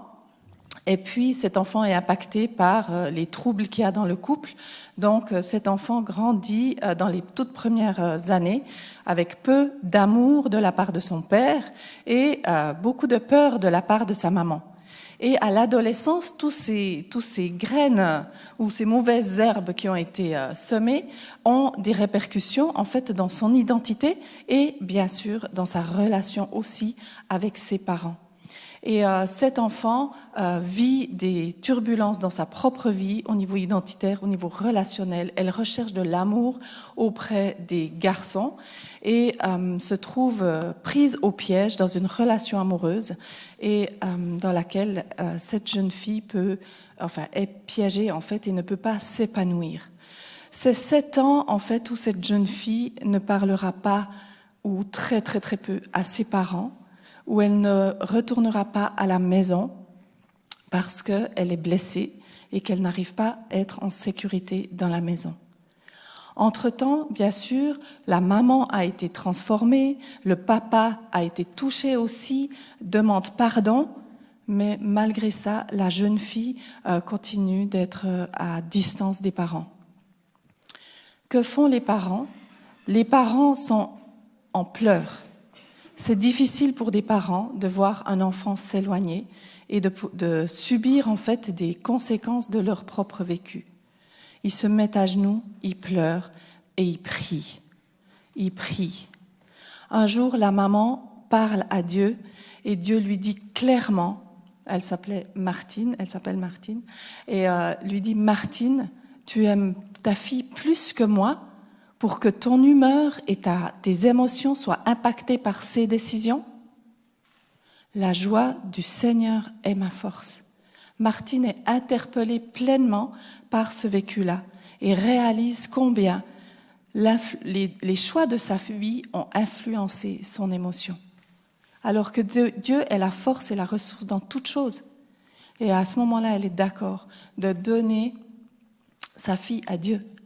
Et elle continue sa foi dans la joie, dans la force, et ça devient un ancre, un phare allumé à un moment donné aussi pour sa fille. Après 7 ans, Dieu travaille dans toute la famille. La jeune fille quitte cet homme dans lequel elle était piégée, revient dans la famille, retrouve des relations saines avec ses frères et sœurs aussi. Le chemin continue avec ses parents, mais la jeune fille est restaurée miraculeusement par l'intervention divine. Et aujourd'hui, cette jeune fille, elle est mariée à un homme engagé avec Dieu et se prépare ensemble à accueillir des enfants et désirent vraiment vivre avec Dieu dans leur vie. La foi des parents à obéir à ce que Dieu dit. Et ils ont prié pendant tellement d'années ce que Dieu leur avait donné comme promesse pour leur fille quand elle est née. Et ils ont prié ces promesses-là. Et aujourd'hui, ces promesses sont en train de se réaliser. Quelles sont les promesses que nous avons sur nos enfants, que nous avons à prier malgré toutes les circonstances, pour que la faveur de Dieu puisse aller sur les prochaines générations? En tant que parents, nous voulons obéir à ce que Dieu nous dit et pas changer notre foi par rapport au choix de nos enfants. Restons un phare allumé par rapport à ce que Dieu dit et fait pour nos enfants dans les temps de tempête. Amen. Amen. Ce matin, vous entendez les paroles qu'on partage depuis ici. Et est-ce que vous êtes une personne de foi? Est-ce que vous êtes rapide dans l'obéissance? Est-ce que vous comprenez la pensée de Dieu et vous la mettez en pratique dans vos vies? Je vais placer ici une pièce de 5 francs de mon pays, Suisse, d'accord? Je la mets ici, et puis, si quelqu'un souhaite cette pièce, il peut venir la chercher, la prendre pour lui, il n'y a pas de piège, et après, je continue la prédication.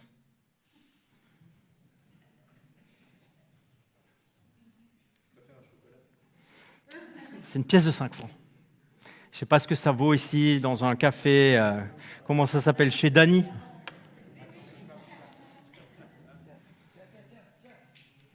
Alléluia.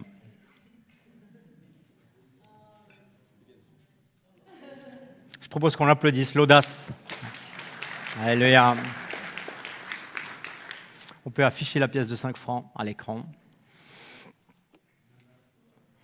En fait, c'est une promesse pour ce monsieur, pour ce frère, parce que sur chaque pièce de 5 francs de mon pays, il y a une promesse.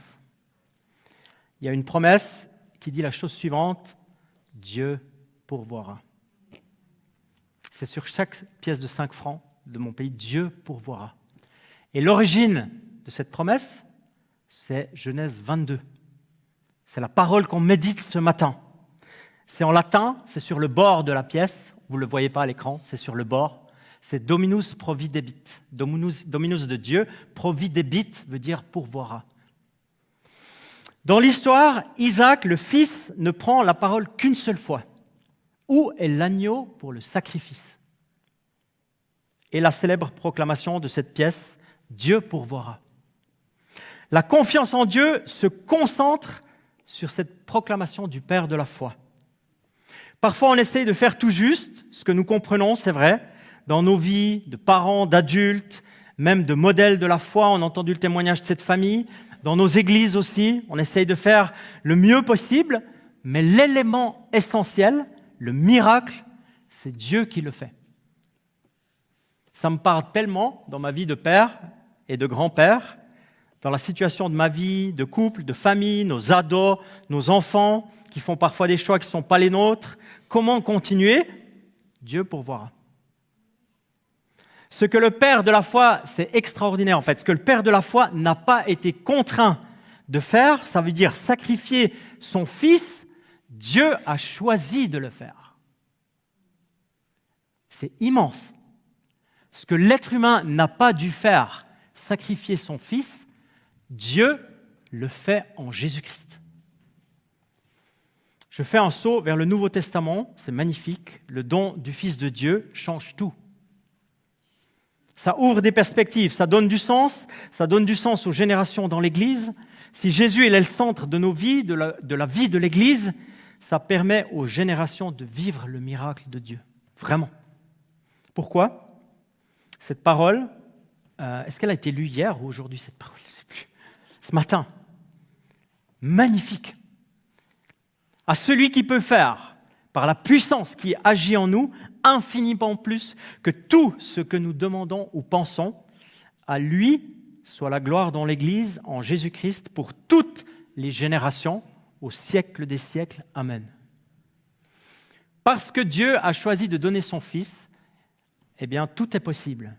La bénédiction promise à Abraham, elle est pour toutes les générations, pour toutes les nations, et pour toutes les générations qui prennent la place dans l'Église. Ça, c'est ma prière depuis que je savais que j'allais venir prêcher ici dans l'Église, que je ne connais pas, que j'apprends à connaître, ou peut-être même ailleurs en Belgique, c'est que l'obéissance des pères et des mères déclenche la bénédiction sur les prochaines générations. C'est déterminant. Dans les 5, 10, 15, 20 ans qui viennent, c'est déterminant que l'obéissance des parents déclenche la bénédiction des prochaines générations. Sur la ferme de notre fille et son mari, notre fille aînée, elle a marié en paysan. Ils font de la tête de moine, j'en ai parlé. C'est une ferme où il y a des vaches, vraiment la campagne. Chaque année, nous faisons un festival de musique chrétienne. On installe une scène. Ce sont 1000 jeunes qui viennent dans la ferme. Et le lendemain, les églises, on est 15 églises, on fait un culte ensemble, sur la même scène. Et il y a 800 personnes de 10 églises différentes qui disent « Nous, on veut être là quand les jeunes sont là. » On n'aime pas trop la musique, on n'aime pas les 96 décibels, on aimerait plutôt 87, 85, je ne sais pas comment vous dites ici. Mais de voir des jeunes donner leur vie à Jésus, c'est haute priorité dans notre vie. Donc, on va faire un culte sur une prairie, ça sent un peu la vache, c'est la ferme, mais c'est du détail. La chose qui prime, c'est que les jeunes vivent avec Jésus. J'ai Jésus dans mon bateau. Je ne sais pas si vous avez déjà entendu ça. Les jeunes, peut-être, j'ai Jésus dans mon bateau. Eh bien, ça, c'est déterminant pour les générations à venir si elles ont Jésus dans leur bateau. Amen. Je m'arrête. Amen. Que le Seigneur vraiment bénisse sa parole. J'aimerais prier encore, si c'est OK, pasteur. Seigneur, on va te dire merci pour ce temps. Te dire merci parce que tu es fidèle avec ton Église à travers les siècles et les millénaires. Merci parce que tu es le Dieu qui nous attend devant.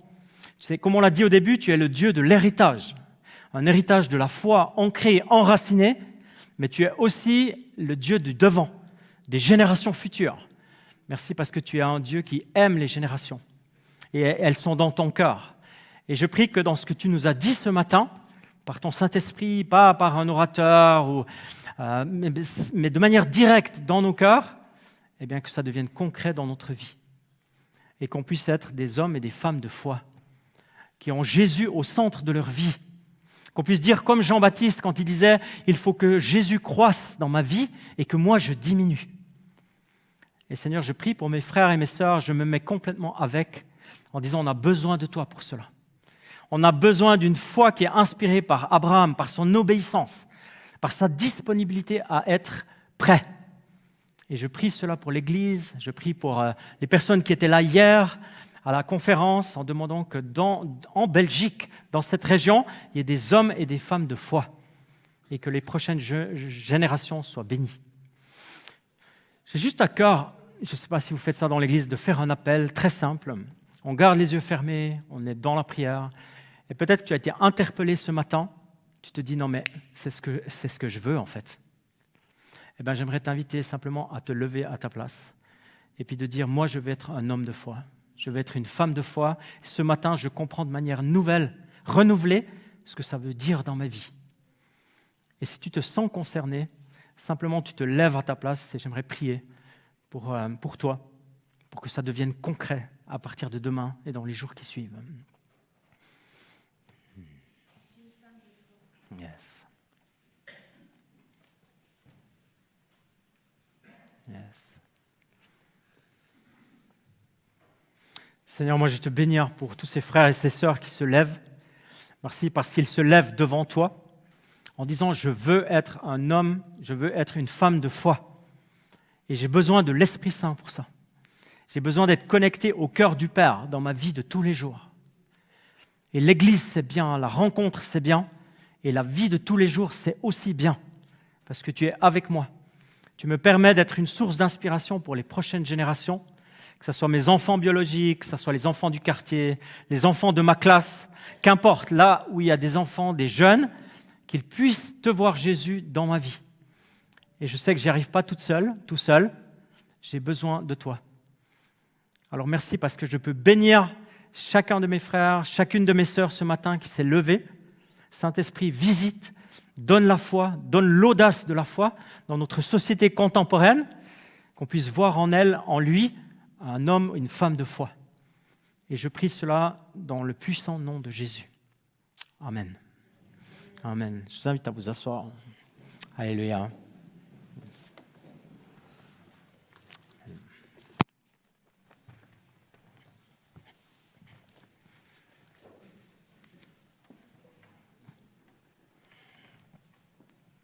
Je vais inviter le groupe de louanges à nous rejoindre. Merci beaucoup Fabienne. Merci beaucoup Christian. En tout cas, nous rendons grâce à Dieu pour cette parole que vous avez apportée à la communauté. Nous avons été bénis et nous prions pour qu'elle porte son fruit dans notre cœur. Merci beaucoup. Je vous invite à entonner un chant pour nous apprêter à célébrer la Sainte Seine, le sacrement de la Sainte Seine. Et ce chant s'intitule « Mon Dieu, par quel amour ». Pour ceux qui le peuvent, je vous invite à vous lever.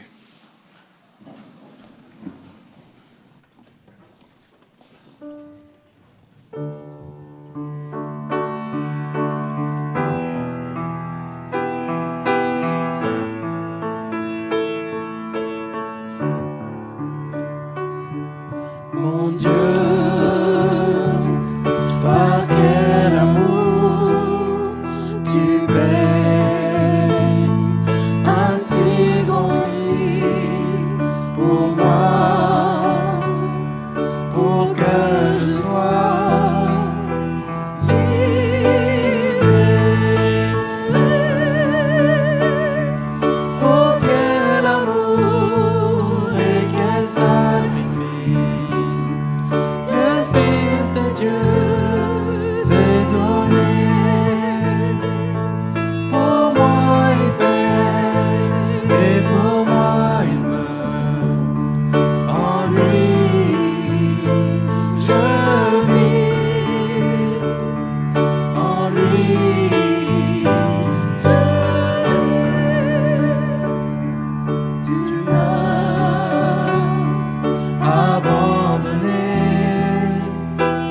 seul et méprisé.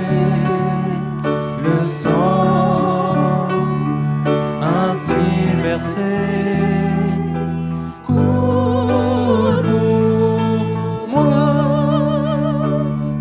Oh, quel amour et quel sacrifice le Fils de Dieu s'est donné.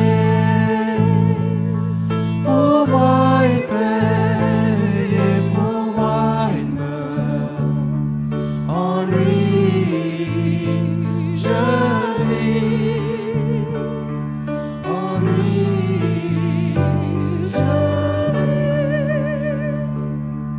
Voici l'amour du Christ viendra comme un torrent laver ton péché. Tu vivras. Oh, quel amour et quel sacrifice le Fils de Dieu s'est donné. Pour moi il paye et pour moi il meurt. En lui je vis. En lui je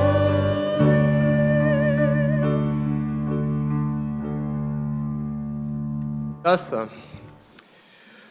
Je vous invite à ouvrir la parole de Dieu et nous ouvrirons notre Bible dans le psaume 113. Juste un psaume, je rappelle que les psaumes sont des prières et c'est là un mystère, quand la parole de Dieu devient prière aussi pour nous. Psaume chapitre 113, très court comme psaume et nous le lirons entièrement. Voici ce que l'Écriture nous dit à partir du verset 1. Louez l'Éternel, serviteurs de l'Éternel, louez le nom de l'Éternel. Que le nom de l'Éternel soit béni dès maintenant et pour toujours, du lever du soleil jusqu'à son coucher, que le nom de l'Éternel soit célébré. L'Éternel domine toutes les nations. Sa gloire s'élève plus haut que le ciel. Qui est semblable à l'Éternel notre Dieu? Il a sa demeure en haut. Et il s'abaisse pour regarder le ciel et la terre. De la poussière, il relève le faible. Du fumier, il retire le pauvre pour le faire asseoir avec les grands de son peuple. Il donne une famille à celle qui était stérile. Il fait d'elle une mère joyeuse au milieu de ses enfants. Louez l'Éternel. Amen. Alors je vois que la maison d'édition a mis un petit titre au psaume 113, « Bonté de Dieu pour les faibles ». Ce psaume parle de faiblesse, d'abaissement, de relèvement, de grandeur aussi. La faiblesse, c'est une position qu'on n'aime pas, n'est-ce pas? Se sentir faible, se sentir vulnérable. Oser reconnaître la vulnérabilité, oser dire la vulnérabilité. Et pourtant, on a besoin de ça. Nous le savons, lorsqu'on est blessé, lorsqu'on a besoin de soins, on se présente à notre médecin tel qu'on est, dans notre vulnérabilité. On dit là, ça fait mal. C'est pas agréable comme position, mais la guérison passe par là. Ainsi en est-il aussi de notre âme devant le Seigneur. J'aimerais vous raconter une petite histoire. Quand j'étais petit, j'avais un chat. Enfin, j'en ai toujours. J'aime bien les chats. Ceux qui me connaissent le savent. C'est des animaux autonomes, auto-nettoyants qui se nourrissent tout seuls. C'est extraordinaire. En cas de guerre, je ne m'inquiète pas pour mon chat. Et quand j'étais petit, j'avais un chat. Il s'appelait Pouce. Pouce, comme ça. Un nom très positif, plein de peps. Et Pouce a eu une très mauvaise idée, comme tous les chats peuvent en avoir d'ailleurs. Il est allé se promener dans la ferme de notre voisin qui était gardée par 2 jeunes bergers allemands. Il l'a fait une fois. Bon, forcément, ce qui devait arriver est arrivé. Les 2 jeunes chiens se sont mis à traquer mon chat. Et mon chat s'est retrouvé coincé dans un coin, plus moyen de s'échapper. Et voilà, je ne donnais pas cher pour sa vie. Et puis Pouce a vu une échappatoire. Il y avait un mur, et le mur était surplombé par un tas de purins, de fumier fumant et frais. Et donc, le seul moyen de pouvoir passer par-dessus le mur, c'était de grimper par le fumier. Et le petit chat l'a fait. Et naturellement, son instinct l'a conduit à revenir auprès de son maître à la maison. Mes parents n'ont pas été contents de cet instant-là. Vous imaginez, il y avait des traînées de fumier dans le living, dans le salon. Le chat était tellement crasseux qu'il ne se léchait plus pour se laver. Et ça, c'était le signal pour dire « Maître, tu vas devoir me laver ». Et forcément, comme j'étais le maître de ce chat, j'ai eu la très chouette responsabilité de le laver. Donc de faire prendre un bain à mon chat. Je pense que je devais avoir 8-9 ans. Vous imaginez, vous prenez le chat et vous lui dites « Viens, on va te mettre dans la baignoire et on va te shampouiner ». Mes parents m'ont aidé. Le chat a beaucoup gigoté. Je pense qu'il y avait du fumier partout dans la salle de bain. Il y avait du fumier sur moi, il y avait du fumier sur le chat. Le chat a passé un très mauvais moment, un deuxième mauvais moment après la ferme. Il n'y est plus retourné après. Mais quand même, voilà. Aujourd'hui, quand je raconte cette histoire, j'en rigole. Sur le moment même, c'était pas marrant. Je me souviens encore de la tête de ma mère quand elle a vu la paille, le crottin, etc. Pas génial. Il y a quand même un petit peu de ça dans le texte qui nous dit que l'Éternel de la poussière relève le faible, du fumier, du purin, il retire le pauvre. Quand on se pose la question, mais qui est celui qui fait ça? C'est l'Éternel. L'Éternel, au verset 4, c'est celui qui domine toutes les nations. Il peut se passer n'importe quoi, les hommes politiques, ou Donald Trump peut même décider des choses. Dieu s'en passe, il a ses plans. Il est au-dessus des nations. Sa gloire s'élève plus haut que le ciel. Le verset 5 s'exclame même, mais qui est semblable à Dieu? Tellement grand, tellement immense, tellement loin, il est au-dessus de tout ça. Et pourtant, il s'abaisse pour regarder le ciel et la terre. Ce n'est pas un regard hautain. Et le verset 7 nous dit la suite. Comment est-ce qu'il s'abaisse? Eh bien, il va dans la crasse. Parce que c'est ça, laver un chat quand il est plein de purin, simplement. On touche la crasse, on se rend sale, on est atteint par cette crasse-là. L'Éternel nous dit de la poussière, il relève le faible, du fumier, il retire le pauvre. C'est ce que nous célébrons chaque année à Noël et à Pâques.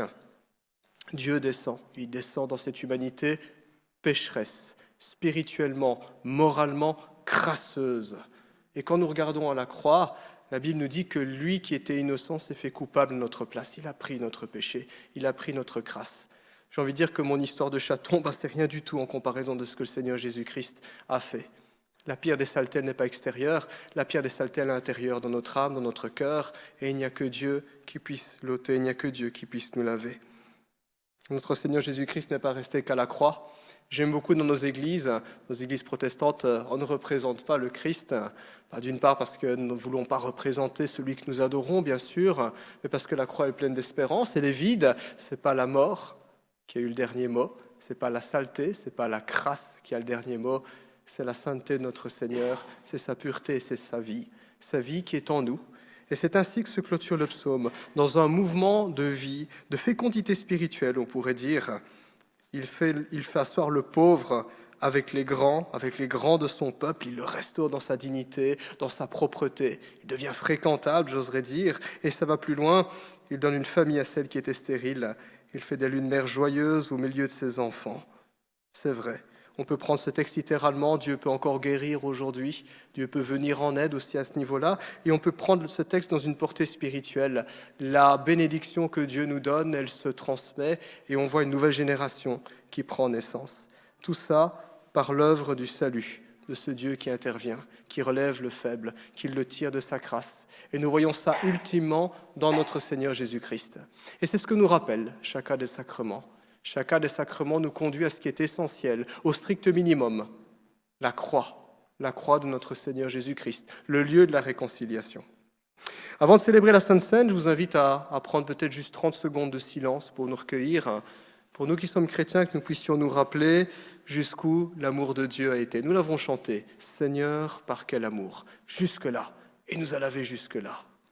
Si dans la salle, il y a des gens qui sont en chemin, ça veut dire qu'il y a un voyage qui a commencé, mais on n'est pas encore parvenu au bout du voyage, qui se posent des questions par rapport au Seigneur, qui ont été conduits par la main divine parmi nous ou à entendre ce message.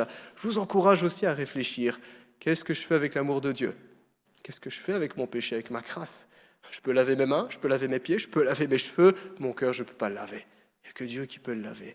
J'aimerais vous encourager à vous réconcilier avec Dieu. Et si vous avez des questions, venez trouver un membre de l'équipe pastorale ou un autre chrétien en posant des questions. J'ai besoin de savoir plus. Comment je peux me réconcilier avec ce Dieu-là? 30 secondes de silence, 30 secondes de réflexion.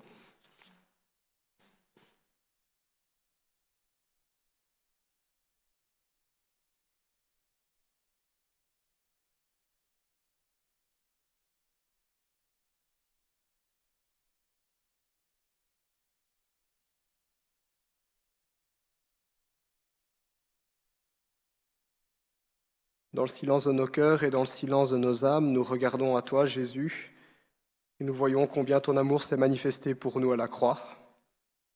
Tu ne nous as pas donné des choses, tu t'es donné toi-même. C'est un privilège pour nous, tes enfants, de te connaître. Ce n'est pas nous qui t'avons choisi, c'est toi qui nous as choisis, Seigneur. C'est toi qui nous as renouvelés, c'est toi qui nous as purifiés, c'est toi qui nous as fait naître de nouveau, qui nous as adoptés dans ta famille. Quelle joie il y a de te connaître. Nous sommes là, Seigneur Dieu, encore en tant que ton peuple, en tant que tes sujets, en tant que tes frères, tes amis, tes disciples et ta famille, pour te dire merci et pour t'adorer, toi, l'agneau de Dieu qui ôte les péchés du monde. Reçois encore gloire et louange en ton beau nom, Jésus. Amen. J'inviterai tous ceux et celles qui ont fait cette démarche de foi, qui ont accepté le Seigneur comme leur sauveur, comme leur Seigneur, qui l'ont manifesté aussi publiquement en passant par les eaux du baptême, comme Jésus-Christ l'a ordonné, qui sont en paix avec leur prochain, pour autant que ça dépende d'eux. On ne peut pas toujours être en paix avec tout le monde, mais pour autant que ça dépende de nous. Il n'y a pas de colère, pas d'arrière-pensée, pas de rancune dans le cœur, à bien vouloir se lever pour célébrer la Sainte Seine. J'inviterai également les personnes préposées au service à me rejoindre, l'équipe pastorale, Nunzio, Manu, ce que je me demandais à Durand, Léonidas, Philippe, de bien vouloir me rejoindre également, Raoul, Franz, André également, Sacha aussi, merci.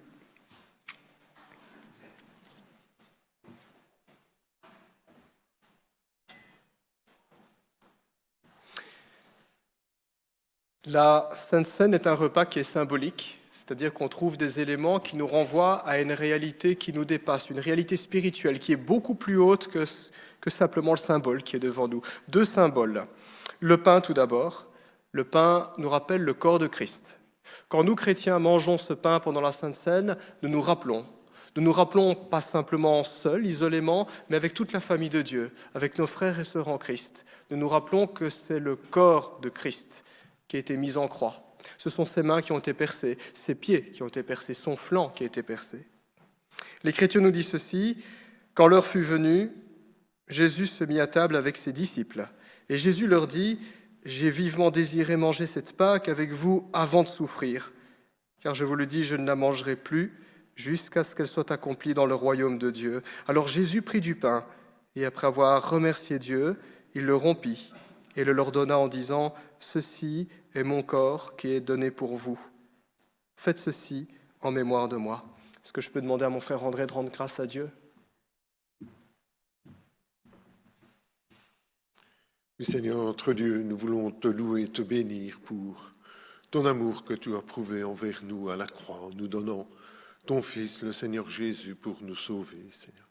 Seigneur, nous voulons te remercier parce qu'il a fait ta volonté, il s'est livré, et en partageant ce pain, Seigneur, nous voulons nous souvenir que c'est son corps qui a été livré pour effacer notre péché, Seigneur. Mais nous voulons te louer et te bénir parce que nous nous adressons à un Dieu vivant, parce que le Seigneur Jésus n'est pas resté sur la croix et qu'il est maintenant à ta droite au ciel.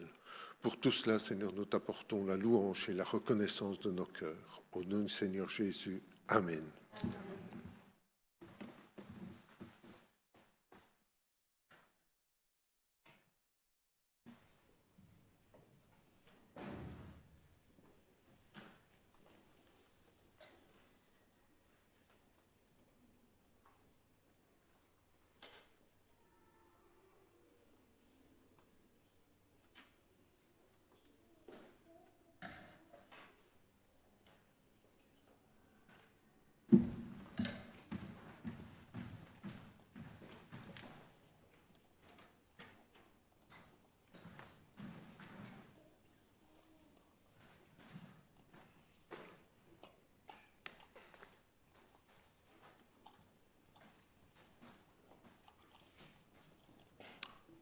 Nous trouvons dans la Sainte Seine un deuxième symbole, il s'agit du fruit de la vigne, et ça symbolise le sang de Jésus-Christ. Quand nous, chrétiens, le buvons, nous nous rappelons que c'est son sang qui a coulé. Ce n'est pas le nôtre, c'est celui de Jésus. Dans l'Écriture, il y a un texte qui est assez sévère, Hébreux 9, 22, qui dit que sans effusion de sang, il n'y a pas de pardon. C'est une manière de dire que le coupable doit payer pour ses fautes. À la croix, Christ s'est fait coupable à notre place. L'Écriture dit ceci, « Jésus prit ensuite une coupe et il remercia Dieu. Puis il la donna à ses disciples en disant « Buvez-en tous, car ceci est mon sang, le sang de la nouvelle alliance qui est versé pour beaucoup, pour le pardon des péchés. Je vous le dis, je ne boirai plus désormais de ce fruit de la vigne jusqu'au jour où je le boirai de nouveau avec vous dans le royaume de mon Père. » Est-ce que je peux demander à Franz de rendre grâce à Dieu ?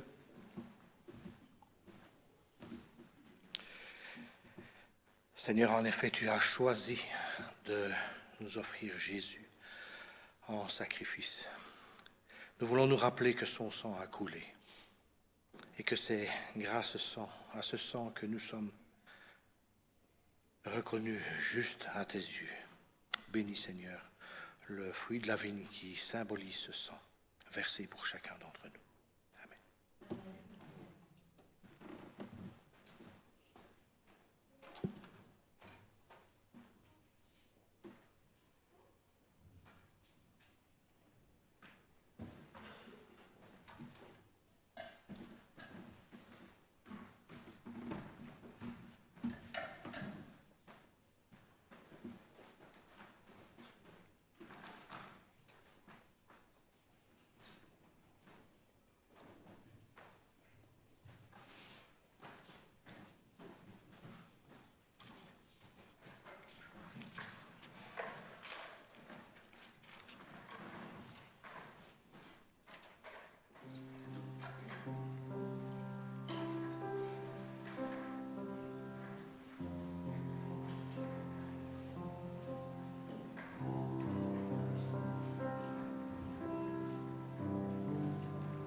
En effet, toutes les fois que vous mangez ce pain et que vous buvez cette coupe, vous annoncez la mort du Seigneur jusqu'à ce qu'il vienne.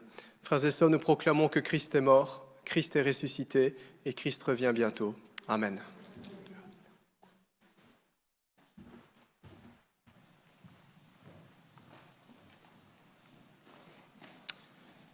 Je vais à nouveau céder la parole à Fabienne et à Christian. Ils vont nous donner quelques mots, en tout cas, sur leur ministère. Je vous en prie. Voilà, donc comme mon mari l'a déjà présenté, en fait, le ministère Famille de foi, c'est vraiment pour équiper des familles à rester debout, à rayonner. Et puis, on organise des camps. Donc, je ne vais pas faire beaucoup plus long. On est disponible un petit moment pour répondre à certaines questions. Sinon, il y a le site Famille de foi, famille au pluriel de foi.ch.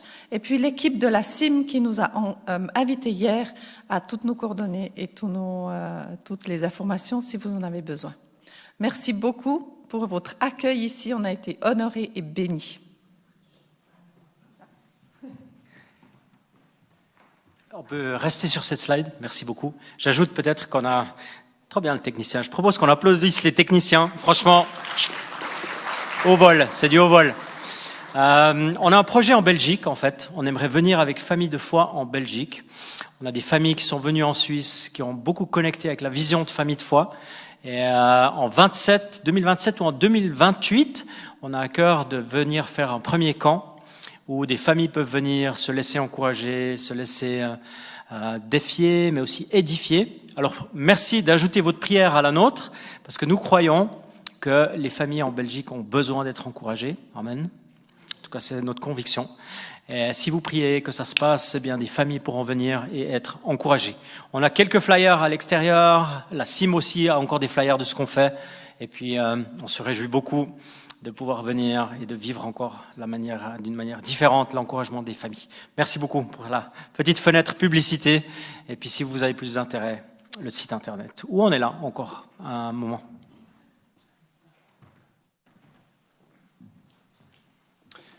Merci à tous les deux en tout cas. Donc n'hésitez pas, ils sont présents. Vous pouvez les trouver, pas en même temps sinon ça va être compliqué. Mais merci beaucoup pour les informations en tout cas. On garde contact. Je pense en tout cas que le Seigneur fait une œuvre aussi qui renouvelle, qui aidera aussi les couples, les familles et les églises. Que le Seigneur vous bénisse en tout cas. Je vous inviterai à entonner un dernier chant. Je vais inviter le groupe de louanges à nous rejoindre. Et ce chant s'intitule « À celui qui nous aime ». Je vous inviterai à vous lever pour ceux qui le peuvent. Et durant ce chant, nous aurons aussi l'occasion de donner nos dîmes et nos offrances au Seigneur. C'est aussi une manière d'adorer le Seigneur et d'exprimer aussi notre reconnaissance en lui donnant une partie des biens qu'il nous donne.